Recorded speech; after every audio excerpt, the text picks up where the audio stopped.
بالنسبة لكم دي علبة هتترمي في الزبالة صح؟ بالنسبة لي أنا لأ، العلب دي بالنسبة لي باستخدمها إن أنا أحط فيها أكل للكلاب اللي تحت البيت والقطط، هات لك كده كيلو في الشهر أو 2 كيلو صدقة حطهم للقطط والكلاب بتوع الشارع محتاجينهم الفترة دي، عشان باسمع كتير يقول لك ربنا هيرزقهم،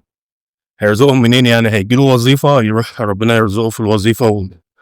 ويروّح لعياله بأكل وشرب، مش عارف مش فاهم يعني، ما أنت سبب في رزقهم، يعني مش ربنا مش هينزّل لهم أطباق لحمة وسمك على الطريق، قادر يعمل كده طبعًا بس ده مش بيحصل، فإحنا مصدر رزقهم برضه، بالعكس الإنسان يقدر يجيب رزقه هو أنت مصدر رزقه اللي بيكون مبعوت له من خلالك من عند ربنا، فيا ريت نفهم ونكبّر مخنا شوية، مع اللي ناقمين على القطط والكلاب بتوع الشوارع إن إحنا بنحط لهم أكل، أديني يا جماعة بقيت باحط أكل عند الزبالة أهو، عشان القط ييجي ياكل من الزبالة، ما باحطش تحت بيوت حد.